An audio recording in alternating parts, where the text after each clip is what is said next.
David Janice here to te in Zavain Zibai kan bu ka cheu kan show hi LPS HD KNP TV a kan ti chuak china LPS 1 ate po kan ti chuak china tin Janice nam te YouTube channel ate po khan min lo en chini na rin oma here to te masa in lom thu kan han shil le du cheu ni ti chuan hei tu chum chu mi khwal du om tak mai kan neya atira changa kan han thlir de wang kha nia ni phei hi chu zani na min ron tel puya kan lom tak zeta puzo than moya ani a Mystic School of Music nei tu school nei tu ani a tin na mel te po hi kan chef rin ka ringa ni hi chu zai pol lama te tin thil dang dang te po music khovela hi chuan mizo te jinga chuan ani hi chu alang sar ber te jinga mi ani a ha tho hlok em em zanina hei a chan chin kan han zot don ani a akatan po hana zam omang reng khop maya ma ro chu kan som na te hei mi ron ngai poimo saka kan hanin zot che kan yang chu te ro ti chuan ani hi anu hawin khatla an oma han pui fanau te nen chu zong chu kan soi mai anga mia sha tir na chuan zona kanin zot ngal mol mol mai don nia uma ma chibaile ma saberin kha atira kha ni mia sha tir na kha kan ron nei zung zung ka ta khan idule soibel turin nei sonin soibel thawla ka ta po khan kan ti potanga engtin nge lekha easier chauda na changa music hi tuidan ino pan lai changin kha khan bul ka chan top don thil te wa kha ka tel don lo rimoi rim rim hi kapu te chang to zo kan kapu hi kan nu lama tir ko mu ka nia sina ra jon kan music lama po kan kong pui lui deu chon pizza ile pu mu ka tonic solfazir na bu ti changan long chan ve kha nia Carwin college changa tonic solfa po exam intermediate keng zo ve kha nia mo tin kapu te win tin sa ka hriat le thei hian pol ni kan ni atangin ban kan din ve la rei ve deu ma khop mai ti chon pol nga kan ni ti chon wana pa hall ti chho tan tir khan ni ve a ti nga chon kan perform ve ina changa thiam deu to pini mo nge khati hun lai khan school te mom rol u te changin yang khan ilawin zir thiam ve ringot an kha tin thisena kha na om chang sa ti kha chiang chu chu ani le hemi thisena om ti lai hi helai te hi shia ta chak om ka tia achan chu hei art line a chona ni vekta music ate poni ta tha tu ten ti hianin nu le pa te thil ti hi ron chom medical line ate poni veka eng line a po hian ania hei hi thisena om hi a om ve itm om te renge in tha chon ti hian ngai dan nge tak ka ne ya hei born talented kan ti in tha chona tanga thiam na hei a real em man ai an thiam ma se zir thiam hi dang dai a instrument se kan vamana music chu kan mana ma se a zir thiam chuan a root kan ti a basic tak tak kan zuk zir vele thunga chuan hei zir thiam hi an ma ni thisena a belo chuan nge niang a sap tong an ho te le creativity hi a om kem ti chuan eta born talented kan ti pian pui ti la in thla chong thisena in tiang khowa hian hemi creativity ya tam ka tia ma se chuta tak chon ma son tu re ro chuan zir thiam poi mo tel tho music school nei tu inia heti za ti cher chhuak to acha tang podon soi tu ringa in ka ringa ti ro soi tur ber foi ni in ka sha thisena omle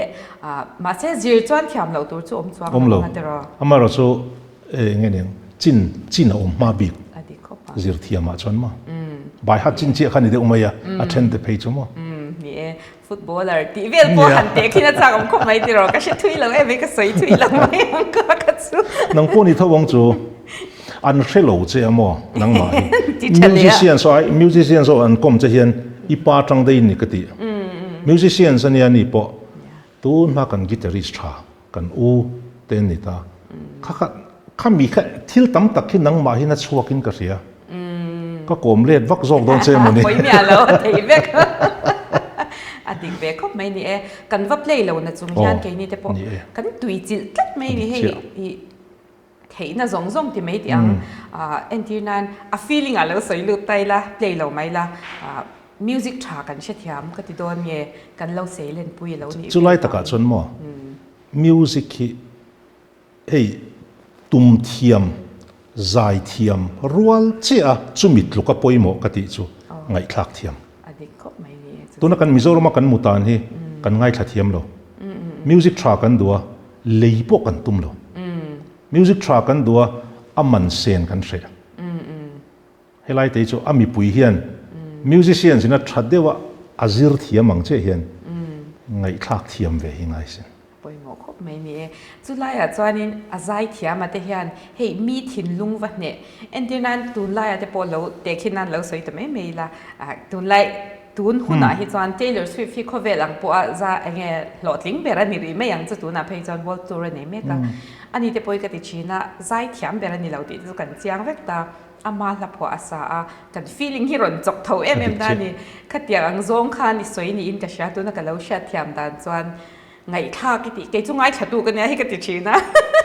music te po hi kan zai thiam lo ma se ke chu ka ngai thia ma hi ka ti ve china rimoi hian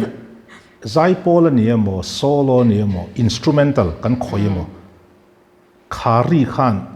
ati chuak tu atum tu asatu atne masakhian ami pui chu ne ma ka ti ani chu moi mi ke ma pon moi ka ti hi chu mi dang in moi an ti nge an vai chon an ti thailo chan chu mi hring an thumun vek lo wa ase ke ma mi ne phot chon ke ma ang mi hring ka chun om moi ti zong kha pi te ka chu atne sa rim zai thiam a hian ke chu ka zai thiam lo wa zai thiam a ke chu ka zai ka ngai thangai lo ti hi ngai dan ka siam thiam che lo engang mi ngen ni rimoya ka thiam lo ka ti chin ma ni zai ber an ngai thak ngai lo chuan khoi ange ma son na tur engting em mi dang an hneang ti lai te ka ril ro om ve deuh thin kan soi peng deuh le ka ni zo na pi la poi lo ngai nom chau nga le mem ring ta ti chuan kan let le nga music ka grade 8 ka exam chuak ma saber ning ka sha mi zo zi nga kha na dikem kha ka Trinity te ro Trinity hei mi zo ti han in Trinity le rock school hi kan zom tlang puya chu mi ma chuan music school hi music engtin nge easier chawa engtin nge music school hi ron tin chau ti khan kan let le lo ka ngai ka van doi nge van nei ka thiam che lo wa chu band te kan din ve ne te ta somret pan hi ti vel gen riat li ti chawa khan kan ti chaw ve no pang te thawin ti chuan tuna sang hlui an chang ve tong chu kan thian te po ka tianga band lar ve tak tak hian ka kan ti ho chaw ve ka ni college cha te po mo e albatros ti te le nge tribal power tiang chi ho te kan thian te kan ti ho chawa college cha te po ti chuan hetia college kan an zo chuak chho play ho tur kan ti lai tak khan rendezvous lampang hi keyboardist kha ama in pulian ani ta sipaya MPS atlinga atana ta wang khan ka ti angai ta ka chho ka ngai ta ke ni lama ka chun church music biak ina kan khalampang music kha kan tumangai ta ni ta chun ka music hi chu ta chun turning point ki ma lo ni chu ama zong chot ka tu khum sam hi a sei ve tho ani chu rock music lampang kai ka kal ve anu am zo ka ti nei chet tur te po tam tam ma se khata khan college kan an kal khat church music a biakina thiante vana pa holan zai la in biakina necktie nen kan zai angai ta ta che khana in split ta ani le chumi chu ingai to le tin ni a hun lai pon ani mai theya pathiani na ko na angzong che in isha e alo ni ani ka ringa tun nuak ka ngai to le thian ka soi ve fo chu ka thian te a in performance a ka hniam zo ka technical a play ya ka hniam ta zok boka chan chu biakina chon court base ve ka lo ngai to solfa kha keu phok ka tum thiam ve ka ngai thung ta chuan chon licks kan ti te scales ti te technical song song kha ka khang la ka tum thei to lo ani chu ti amai ro sol falama ka kalta performer ni lovin church music a kaleta ma se teaching line a music ka zir nu hian kal lu du ka ti ta ka kal lowang ti kha ka lau ngoi to zo tu nu a chu inun kai shwai tu ni a lo ni ta de ko kong sang sang atan mo ani tak chu chuanin khami music is your chandan eng tin ye music school te po chui ron din chodan ti ve ti chuan kan tum chho ta mo en ton turom box si lo zir tur internet te khalo om eng om lo wa ti chuan som ko le pahni uma Rugged Cross album kan siama rendezvous ta chuan keyboard le khabu pakhat a manual bu zo keyboard manual bu a hian chord tlem in ziak kha tonikin ka let chin ta ni chu khata tang khan chord combination kan ti do mi so fa la do mi zi ti ti zong zong hi ka ti bel ta ka hria tang zong zong ka le khabu ka ziak chuak ta ni chu vo in ni thlenga le lama ka lom na chu music school zong zong ti maila ina Mizoram chord combination kan ti state pona po tonica kan manta ka hi chu ta tanga ron chuak chu ni ve ta thung ani avaro pui ve chu khata tang kan church music chu kan nge ne tonic solfa le musical instruments kan me bel lu theina hi aron kong kharin hong ve ta khami ni khazon khami hria thiam chon tonic kha chu keu popila en chord ke ti kan tum hal zung zung theita lo zir lok ni lovin mu atang khan mo kha kharon shil ve ta chu kwaru kuma te po khan class su ka petran to ti chuan hei puar ke lian zual te po kha students lian ya Inglawami Art and Culture Academy ai ina ina i pek to pa ina ka pe ti khan non zir duwa ti khan ka chungai te pe jon keyboard an non kengzia class lo na piangin style ka da ani chu ma se sa kuasaria sinot music zaipol inti se ka oma conducting a khan pakhat na kan ni ve hlawa pathian khomai na ta chong kapu hian zero mitita eng tin ngen zir po ka he chong lo en ton tu rom chong lo kan liam tha ve ro ye china ya kan zuk ti ta khan ya mo non zir zo le to hnuai ro chon ti kan school kha kan ril ru ka kan hong ve ta roi chon ya ani tak ni chu wo in chu kan kheng ve ta chu ni ani chu school din chau dan te po sha chia na chak om eng po ni se rei lo te kan chol phata ka kan ron le thwai don ya ti chuan chu Mystic School of Music so ani a Mizoram so a ma saberem private chuan Sena Music College ti khom thina mo kolikona son amar classical lampang andi ka chon ti ta ni piano upright piano vek acoustic piano anda ke po ta chon kazira ngi mo reivak lo chu ma se kazir reivak lo tin an hong reivak ta lo wa khami ti lo wa chona church music lampang a chona ma sa chu kan ni veng chu ani chu ani le tu na han eng tinge zir thei atira tu na mi ang vek hi om halem tu eng tinge bulin chan abulai te kan soilo ka mo kha ngai nom don rin zaw wa hi a zaw te an ti hi ka ron zir zo no khan zaw zuk zir ve te kanin kom na sa tun ma tangin mo zir chu lo dang khop ka tia ani khan na an nei to mun danga thok to aba nga zuk zir ve le alo ho chawa kan panin July ni khat sang ni pakhata Mystic School of Music ti han kan hong ta ni cha guitar le keyboard che kan pe ya guitar pakhat kan ya guitar dang pakhat chu mi ta kan ho chop keyboard pakhat kan ya keyboard dang pakhat mi ta kan ho chop kan ho a chon class kan pe ya ani thu ten kan lo fang ve lo kan ti chon student ka ti tur zo na ngai ta ani zat lak thin ko abang da pa ni le nga lamo tiang chan bul chu kan tana khang lai chon subject pa ni ne tun chon subject som chuang kan nei ve to faculty pasari kan ma wangin a len kha chu tam ve ta de ta nei chan ma ani chu chu lai a chuan a hlok na kha in tel don mi ala wani ti kha sha drenga kha ti lai kha chuan kha e zon dan khan mani tum tho si ti na me ni yeah studio ti tum kan ni a ma chon music track ka khoi ve thin chu quali ko nga sequencing kan tia workstation ron chwa tan tir ko kan mel sia tan tir hian en tin tin mo ni kha kan nei ve thei sama chu chon music sequencing ka ti chho ve char chara mai ro chu school kan an ti don kan ril ru om khan ka ngai tua wang hian music sequencing ka ti taila man ro thara chuak zel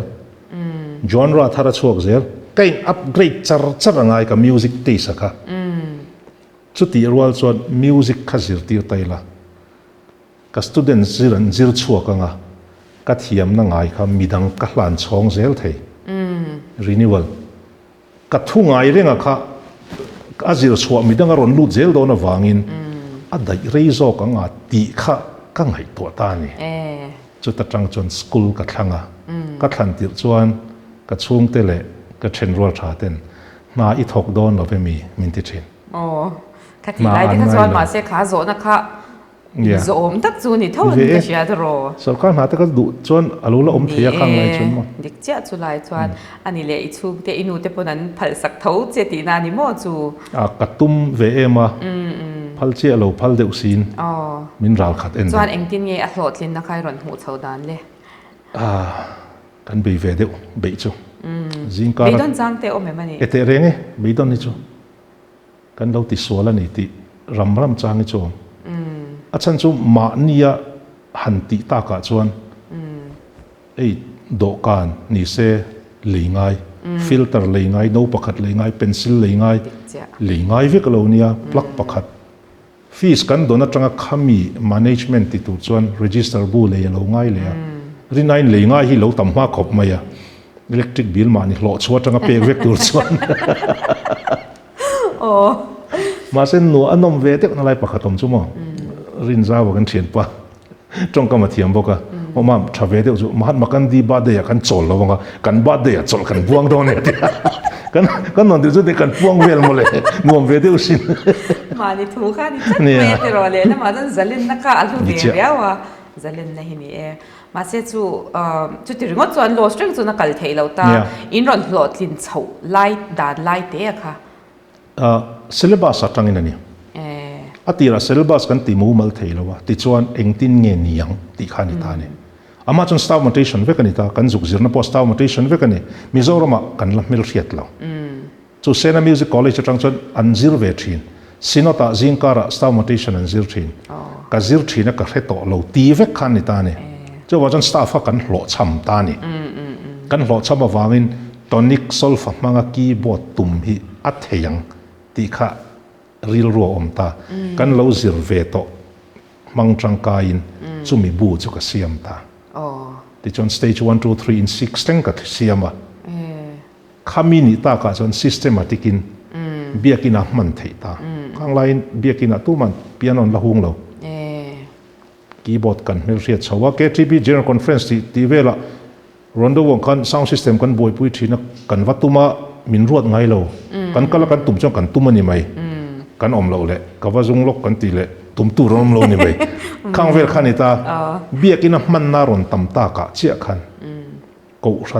ko ran sikul din ni om tak khani mai Manipur ti te state train om zong zong atang point zir khan ron om ta vek amo ni chu ka pathian zara po a hlot ling chho kan ti ve ngamang chu ani chu azau te po hi in ne na tanga in dang ti na mi crescendo hi ani chu chuan mi dang te po hi soi tur anom nuan in ka ringa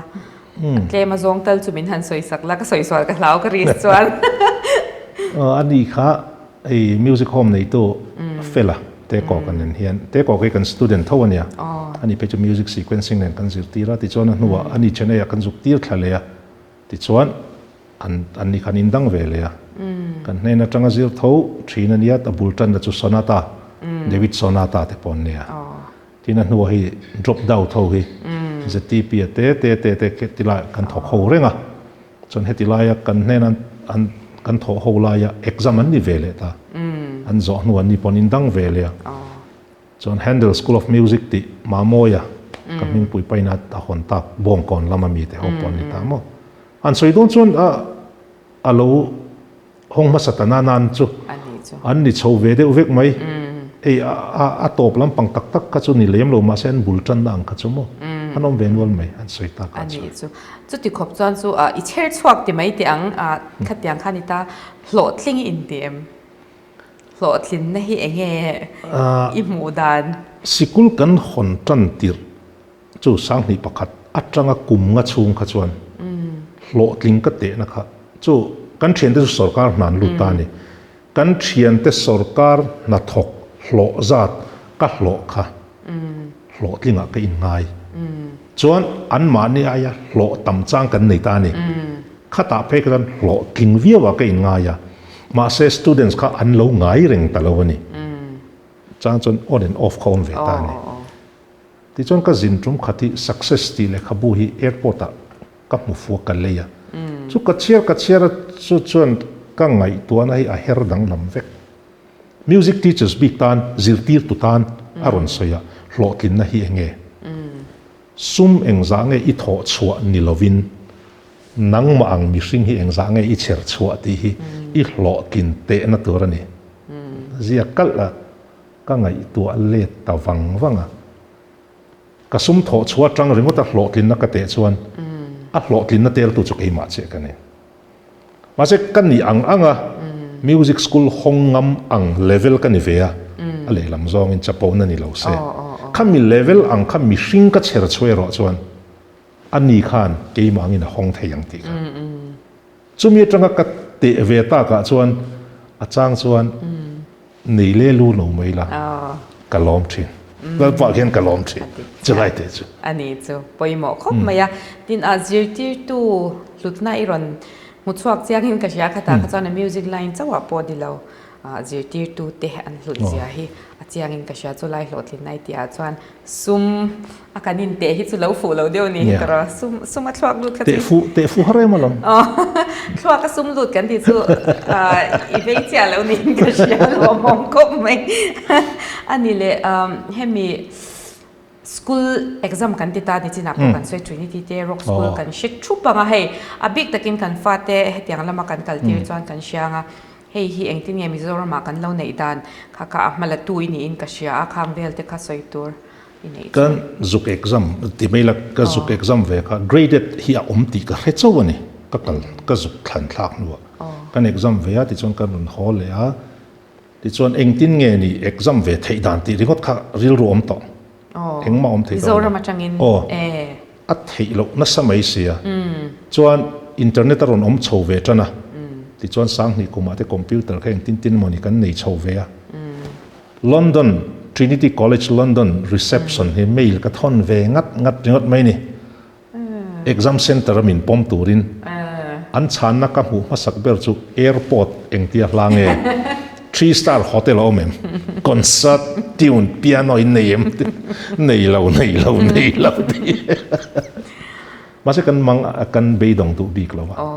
rem changa chenai han kal rem chana om khan kapu min zirti to Augustine Paul hi Mizoram Paul local to mi ron zui hoba ka tum khat dang local le to boka tum ni molai cho local ve to ani khan khati taka ve kha chu i min soi puita pro music kan tia chenai ya chanan music ho tu de per ka kamin mo puya ti chuan kan di la sang ni pasari khan visiting center amin pomta ti chuan keima ni school minga ti kha ka du lawa chu chuan sinot sona ti towa sonata to boka keima ni school ming anga exam center ni kha ka du lawa ni sinot so in ti theilom ni ka tia ti chuan music committee kan lo ngai tuang an tia sang ni pasaria a tha e an tia ti chuan an nin an take up ta sinot ming ang chuan an nina take up na hnuaya Trinity exam masaber hi theory a bik sang ni pasaria kan nei ta ni chuta pass masaber 8 pass masaber zinga chuan ki ma changte musicians te tin te ya kan senior faculty mystica chuan an ni te hi an ni ta thunga mo an ni chu kamero chu music kan zirti ta ke ni chuan kan lu chil ta ma chu office lam panga thu te kha lu chil chen lo ni lo wang khan exam timing kha an lo thei ngil thina ni chu fi kan pek vek to hnuwa kum ni kan loss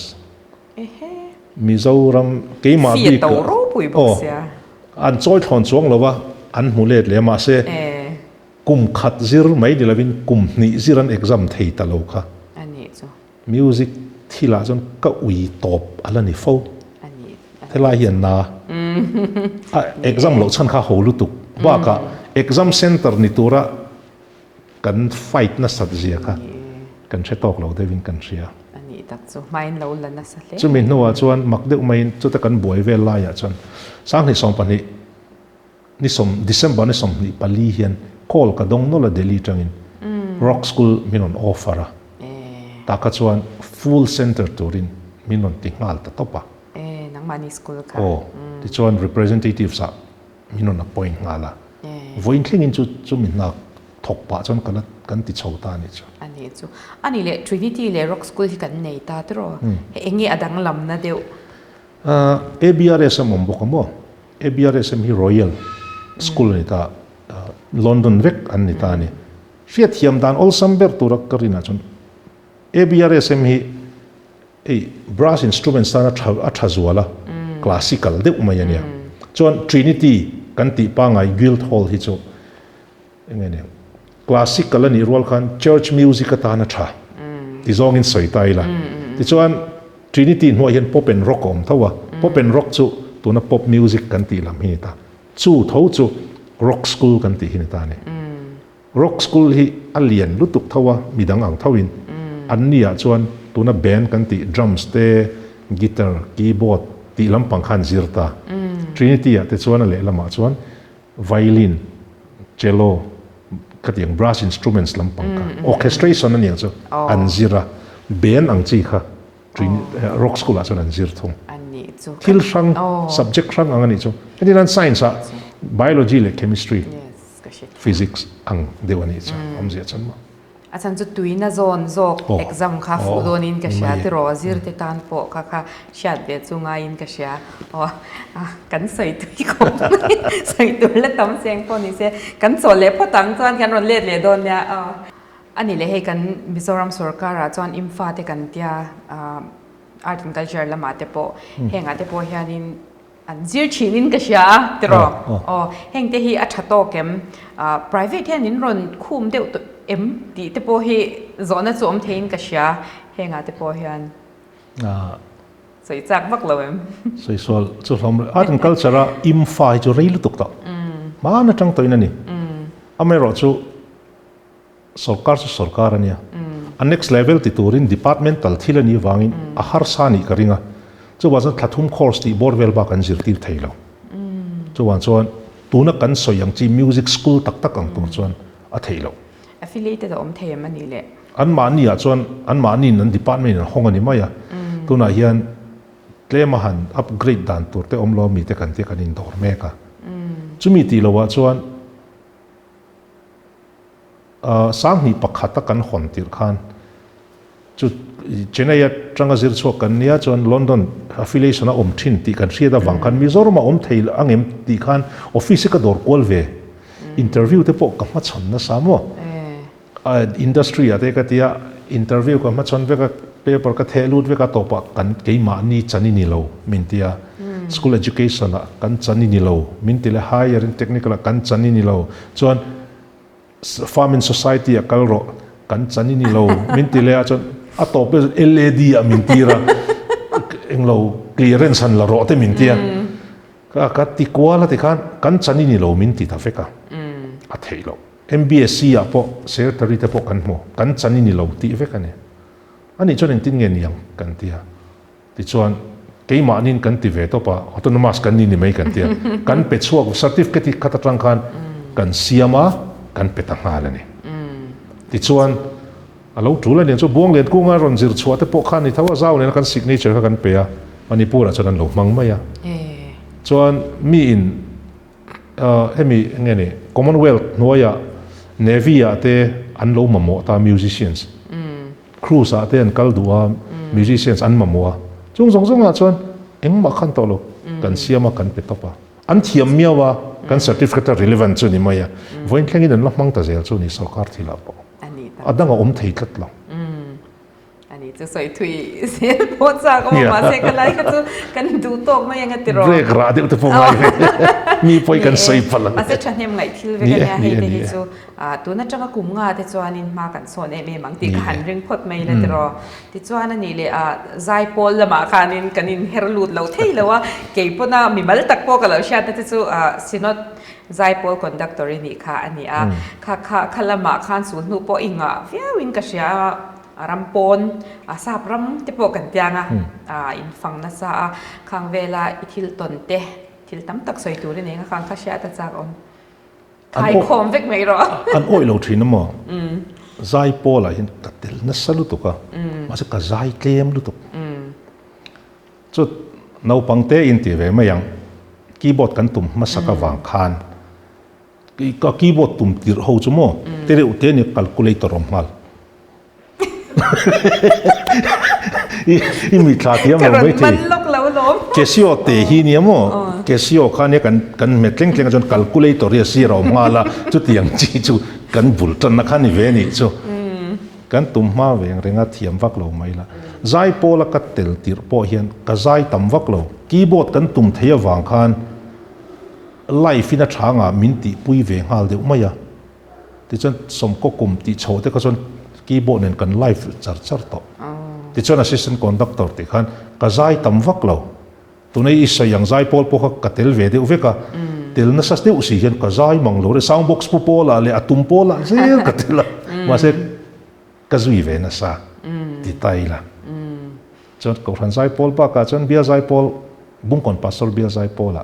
ka tela conductor kan ni ve a ri ve ta deu a kum chu ka sei lo ma yang chu men ya chon besi melody ti ra ni thunga besi choir la ni lovin chu mi zo chon mi zo zai pol kan te ztf zai pol ka kan zom ve le ya ram po da te chon ne kan an chok ve zau zau renga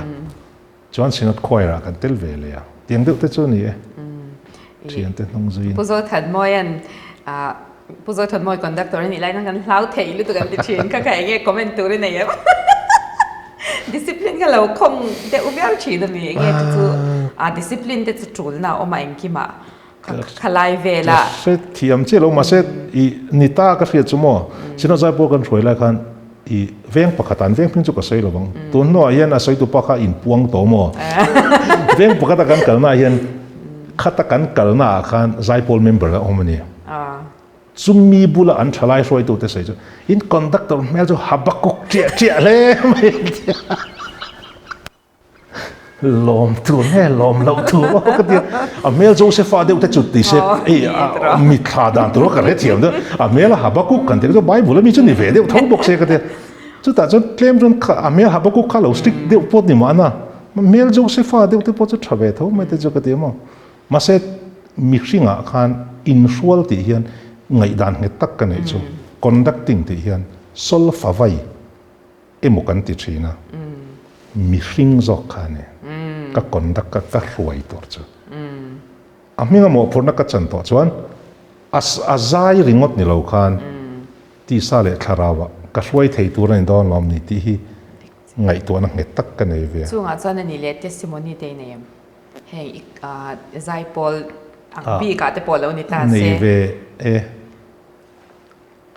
atira chuan, atira hunting, hoti la khoi lai nghe, music kan tira conductor kan ni tran ti zok tiang I bia bung kon pasol bia zai po ko sam ko le pathuma conductor kan yamo chuta chuanin mizo lai ka ngai thangai lo sap ka set fek ka ngai thla ei zai pol kan ti te po mo kan pu te ho in ron hon thin khala ka collection ka kan nei thawiang renga teip sa kan chung chok chu ka ngai thla chon bia zai pol ka zir pui pon chung ami chu kan let chopa arrangement kan te solfa kan jiak chok chopa chung vek chu kan zir ti thin amai ro chu kan zai hi akang thei lo inga tinge o ti ka ngai to na sa ve ma se hi ka hre thiam che lo chon chu menu chon ei pu e vanal chuang ate kan veng pa ni khati hun lai chon kan ko alal pan nga ta tiang chi te ron phuwa chowa ati taka chon khatiang chi kha chu mizo sentiment ka thing chu ka ti deu hi court lutuk mai lo ti khatiang combination zir na sat la ma se khang kha kanan zir pui ta ka khan edoma local hit tunge ti te Krista sipaye in peten tiang chi te tuifin le tang khongai na tiang chi te khatiang mizo sentiment kanan zir pui khan azai tu apolo nia angai khatu apolo dang ta chuta keima ka har chhuwa tak chu zai pol kai hroi ka tum dan kha ka cassette chami ang kha lo nia ka cassette chami te chu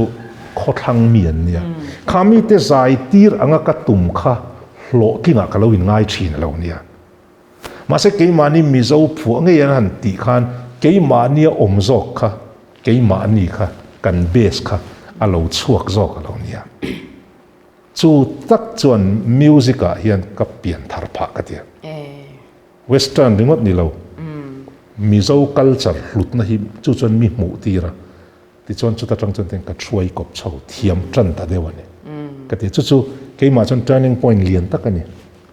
ani chu karil rualo om chu ni mizo culture ron soi chia kha karil rualo om ve nga la kai po sap chu sap lo ni ta se ami puinol puina athu kena kan lo ei duak thei kha athu ka te ponia kan du dan hi om ve kan ham tin hian du dan le ngai na dan jong hi kan neya ka ti china ke ponia sa phla ka ngai thana sa ve thawna ma se mizo hi kan ni reng do na chu poimo ka ti china artist ate po hian tu na po han hala ni thauta mizo ril rem zong tu na po artist ron lar thar kan ti ho te hi kan en hian zodi influence te anon lar le tlak to tu na choi khatiang kha kan lo du kha lo nia chu wangin pathiani na min hei mizo ni tura min lo da na hi englai na po hian kan man fu hi lo ngai ani hi ti hi ke po ka lai na po hian ka ti thau chin chu tiang te chu ngai to thlen ก็อุยชินจุโมโจตีเองก็ติงเอชิงตีน่านักันมันตีก็มิงก็โจองวางกันนี่จวงเราว่าอาโจกันตีเฮียนชิงสวยนั้นกันมังคัดทีตินน้ำดังเฮียนโจเล่มีโจ identity หมกัน culture ชิงอันนั้นติงไงเราเร่งอาชิงอาเนียมอาดิกโลติตูจูอามามีโจเซล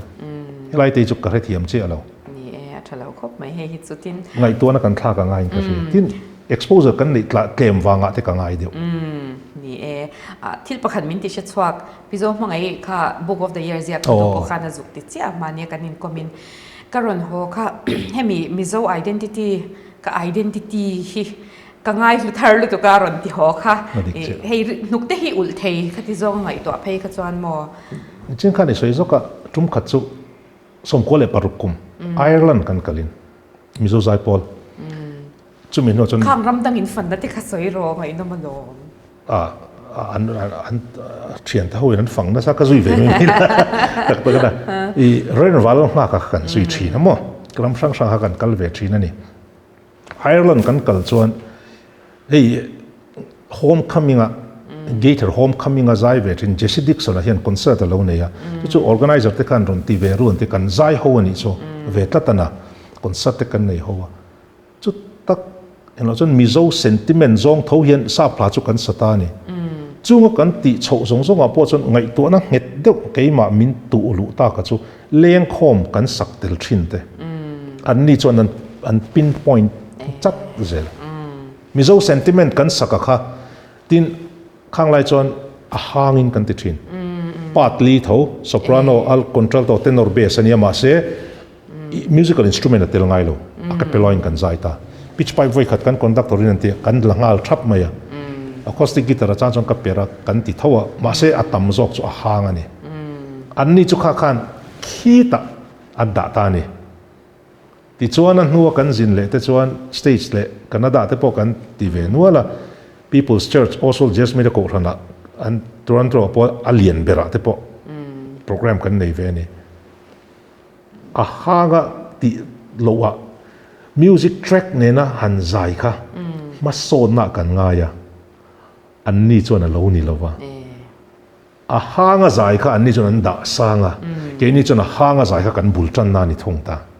ti chon music track ne kan tia at ma son na set life เนี่ยกันเสลียมาโซนเละกันยังไงอะมาเสียรำดังอ่ะจนอินสตูเมนต์เนี่ยนั้นโหลซิร์โลกตัวแทร็กเนี่ยนั้นที่จะห่างกันใจคันท็อปเลเวลแล้วเนี่ยกันชันดานี่ลินเดียวมั้งมาเสียจู่ๆเดี๋ยวนี้จนกัน plus point นี่เวทละ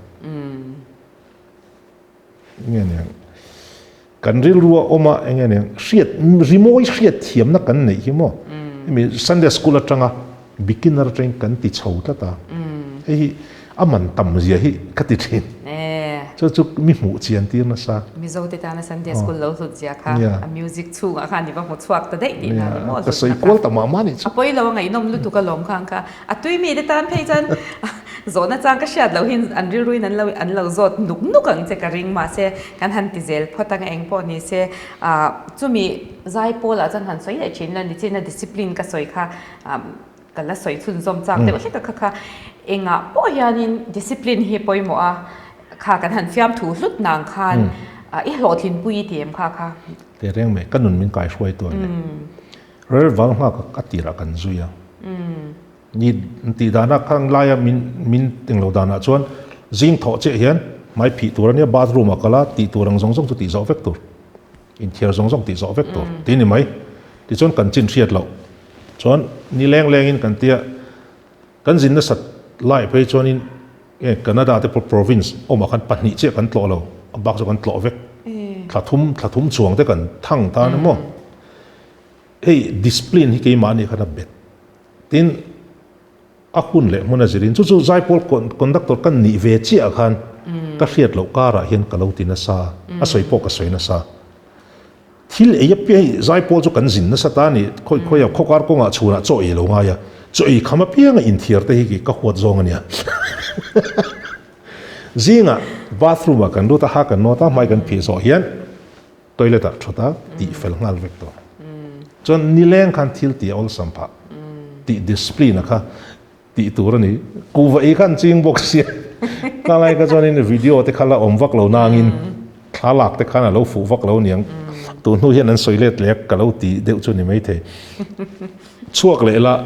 i ka veila min ku va thial ro ti te po ka lo nei e lam pong chau ka sen sia a sen rual deuh tal lo chuan ti te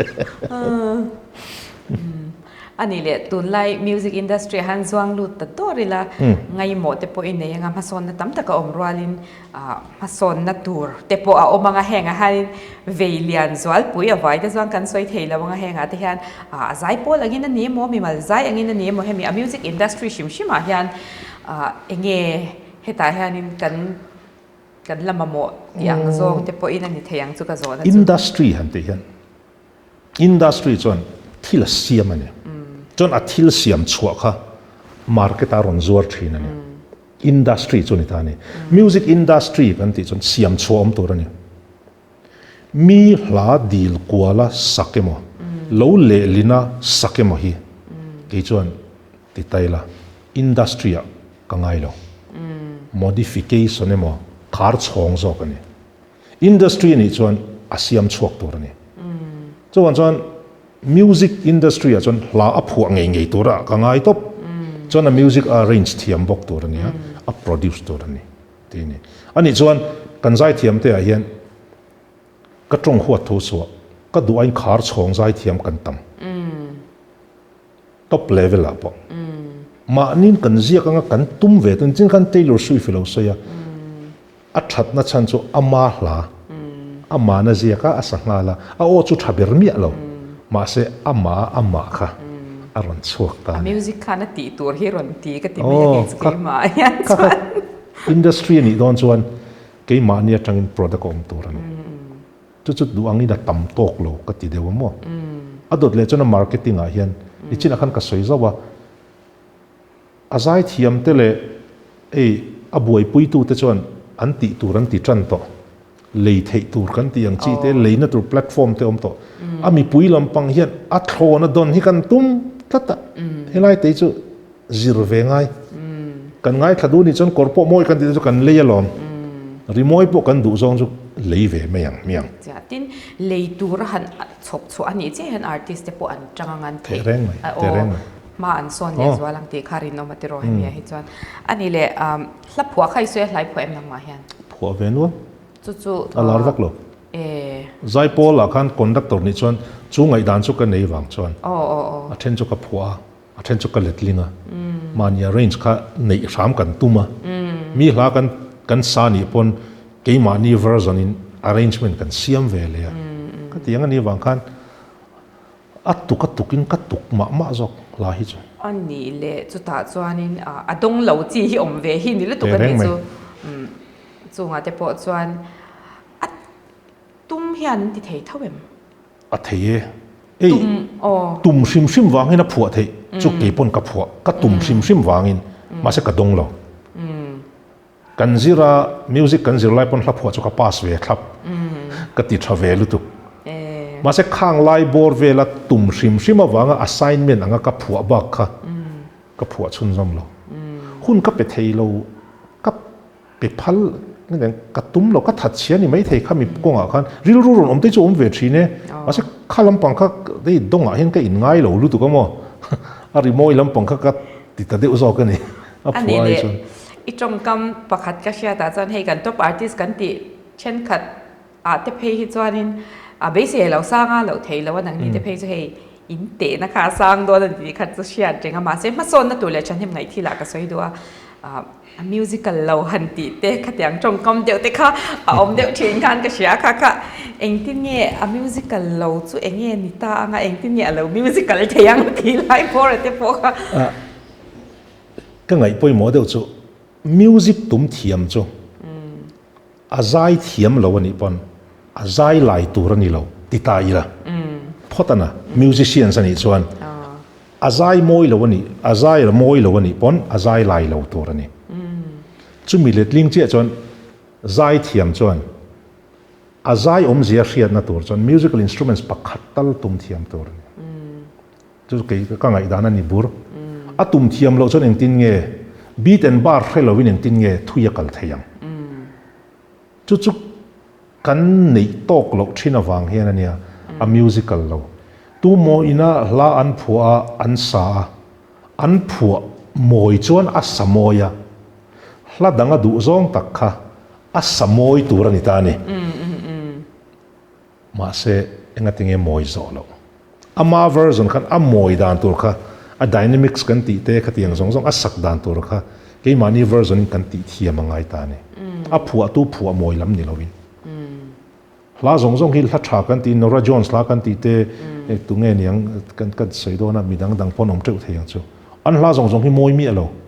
a phua tu na a sak moi hi om ve nia chu musical musicianship kan tiang chu then ka chu e nia trong kho thu se lo a om ve deu ni karing music video te kan clear ve na sa kan ngai tha ve na sa a then chu in helam panga thiam em heta topa kan da si adot le hla saka khatiang techniques man ngai huna man na changa hriat lo chuan ngai dan chu ka lo siam ve deu thin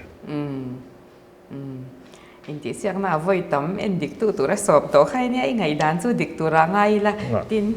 kan artist le a khatiang lama tui ta ka swan in hlok pui na nan lo han po kha han be sei photi la tu na kan soi kha chu tin azai lam ringo ta ni lo po lo ngai ruat thiam tan chuan tu nai thil soi kha lok na tur ta min ka sha lo seng lu tur shim kha ta min ka sha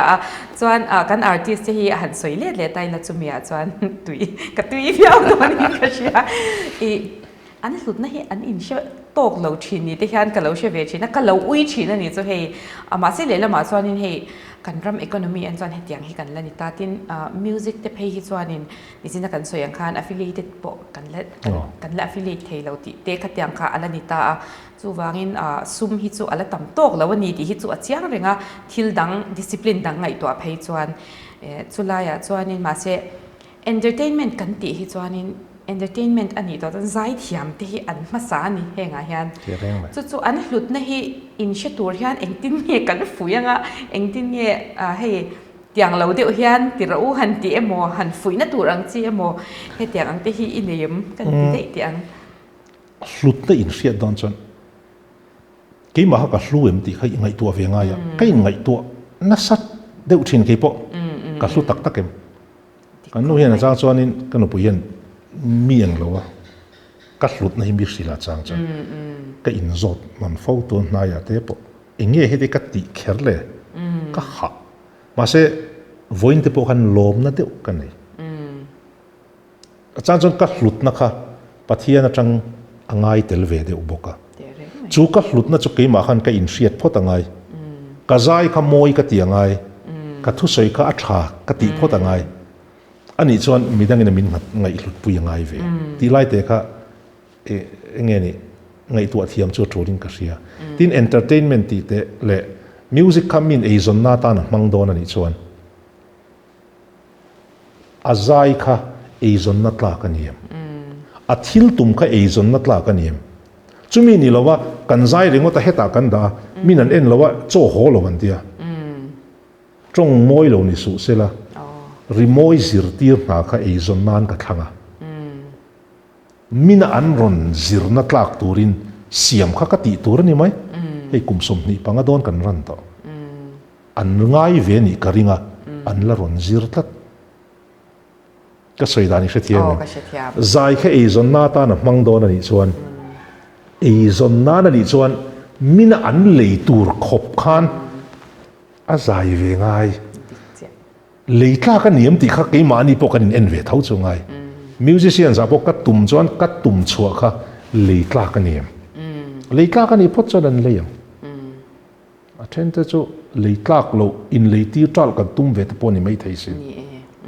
leitla kai chon le lama chon in nia a cha sum zong chon tam lutuk lo mai theya ma se tun ang khovela hi chon mani in to del tok ki chon an mu chon ka ria tan tona ani le zai thiam hi soi le ta je le chu mi a chuan hei tu na te phei chuan kan tun lai tak tak kho vela phei chuan I hlo thlin na a vor top ang han thlen po hi kan mi zo nga chan hei tun din huna hi chuanin mi na an soma an va zai hlo te kha ni deuh berta ni tuna an ei zon da na hi chuan shal khan in om ziala nei thui lo ta tin an revenue chen khat chu YouTube achang te poina ni vele mai ta tin a thleng sang deng dewin USA ten zukala sabrama te an so ma kha ni deuh mai ri ani chu mi a chuan eng tin nge ma hi kan son theng a helai Mizoram chunga ringot po han eng tin nge ma hi kan son le zwal theng le ti hi ngày tuần vì nó rì về tao mà sáng nị banga cùng khan MZE sáng nị banga nín cái MZE income bùi lung lấy này à son paper min present tir về nị chú dấu pha te remoi mà son na tổ te ta chọn cái soi to kan producing không ai kan aim cassette sun lai khan aizol chawa cassette thal kan tum chona theilo kan release rualin Tripura kan zo na thla khawa Myanmar Tripura heta Manipura chung ho thleng tur chon atira release ngal tur ta khan market pack ngal tur ape ho chu karlowa mina sang ni sang thum cassette chun la ya anti lai khan sim ani ve chung deu che chon tuna kan eng lowa po hian music video kan sema kan tong huat thu suwa kan in channel videography u kan uluk ang hian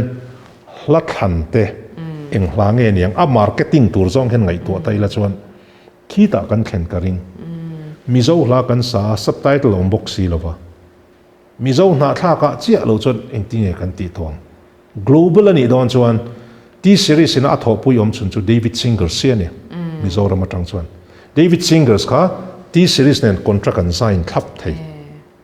Mother Teresa thi lim kan thrian pa pakhat Sabu Jones nen ani ka Keralian ania Koro moya tia aron culture aizola a tribute to Mother Teresa ti in India ram pumpui huap turin album siamang kan tia mizo zai thiam kan khon khom atlem azong kan produce veni chu kan thal tam vak lo ma se Kolkata cassettes dor a leitur om Bangalore om Chennai om Delhi po om kan ngai to na kha a global ve ngai chumi ni chuan BTS te ponon laralom an ngai to na global a chumi mil chon kan ti chona tha tuna USA an kalna sa thalutuk mizo an tamalong mizo omlo na kha kan khen ve zo ka ngai chumi tur chon kan market a kha music zil tir na poni tho mizo tong mang lo ho tan khan course kan hong na sa thata kha khan kan market khati zau zer chu tiang tho chu nia ka ngai deu ka duai hian tlem na zim deu exposure kan mamo Hindi te sana saila ti series so lian lutuk kan ti ni pon India rama hian producer lian an tam lutuk gospel lama po chung ho produce tlak tur chuan han chang de wila chuan ati thei dan chu om cassette ringot po mo kan tam ti hinang lo ema chu te ron soita ka chuan karil ro thil lo om ple pakhat chu hei demo te po an sem kwal thin ta ni artist te point Taylor Swift kan soita sa mi engza ti nian lo nol kha khatiang te po kha achang em le ka ti tam ya han thona an demo te po enge ni producer te po han thon kwa sela mo khovel huap ang te po in digital khovel ani to ta sa kan lo bel ve ni chu thiam ve mel le bin kan hlap khwa thiam then khat te po hian an soi chi kha an demo kha mi pahni pathum an pe a tu manan sak tu lova ma se hetamin an sa chi chu hit em alo om sia ti kha om thei zel ani za te kan la deu thina korpo leiro kan te kan non ko la hetamin lo le fu mai lom a le tang khan hle pom chawlom chuan chan mi sang kha atira producer ho kan zor kol ve hi ngai em mo ko mai ni kan soi ti khop me top lam kan nai to nga ti mai tiang ala rei lo mel te lu len tro he kan hun akal duai me duain hun akal chaka tun chum chu nang ma na i ve te po khamin soi saka nga chumi rual chuan zona pakhata top nan kaneya hei kaushan upai nia khatla Presbyterian kaushan upai nia hei music khovela nang chui tal rei to gospel le love song mo pathian la le hemi love song hi kan soi ka zot nem to khop me thei po han ngai dan sang hi oma chu enge ngai dan hi ka shave chak shim hemi a hian kan in khiarem hei hi love song sak swala nem la ti cheu ti ang kan piang thara kan sa ตูมากันนินเดียมเล็กกันนินกอกลำนิลวินให้แต่อีไงด่านที่กษัตริย์กะจานสุดาจานอีดูมินเบสักละตบนั่นกันพังดอนเนี่ยส่วนแล้วประคัดมาโลก็เดียอเมริกาอป่วยหมอจูเพียงทาร์รองบอลตัวเฮียนดอร์ฮงอ่ะปะเทียนถูกจะว่าจวดเลยเนี่ยทิลช่างจวดลงเมคอัพเตปจวดลงมังตัวน้ำมันโซเลเลยจวดตัวริลรูซอกเมคอัพเตจูมีอินเจน่าเนี่ยอัชลาวติจนอัชลาวเนี่ยไม่อะจว่าจนลาฟซองหันที่เห็นกี่พวกง่ายขัดชินเท่าว่าที่เราโปรโมทกันง่ายกันนี่ไว้กันจิลายอ่ะพอลาฟซองเตอมากันสวยฟิอาติเท่านี้ตามาเสกขัดจูกันในจนเนี่ยกันจิลตีรนี่ไม่อะรันพายินเองสวนเลยสวนเราจงกันแกงเราว่าสวนเรากันเตนอะไรจูอาศัยตู้จอกเฮียนมันนี่โอเตกตียอาศัยตู้กันสวนละอ่างยาขมีตียอเล็บจีจงอักลันนี่ชวนอาตานกันสวนละนี่ไม่อยากง่ายอันนี้เลี้ยมสีเราชวนอามาข้าเองเนี่ยริงตัวขันจีนชวนอวสานี่ปนอาสวนน่ะอมิมนี่กตียที่จงเห็นสวยตายละ gospel singers จงเห็น ministry อันลุดเราgospel singers เช่นขัดเตจูเช่นขัดเตไปจนตรงคำเตมัน gospel ลาสเวจางเต็มเตียอันสัจจางจู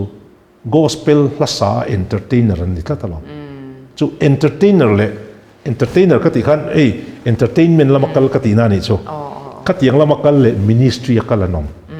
gospel ลาสา ministry กัลชวนอันตุ่มเปิดจูปัทยันทาราเทลิมโพลนั่นนี่รงโพลนาตานะข้า gospel หลามันขานี่เฮลัมปังกัลเตจวนมินิสทรีอันมังโลวะกอสเปลค่ะอันมานี่เอจอนนานเตเลขมิจันจินชับปวนดับมาเซมีปุยติลิมเลลมนัตัวระซองขันมัง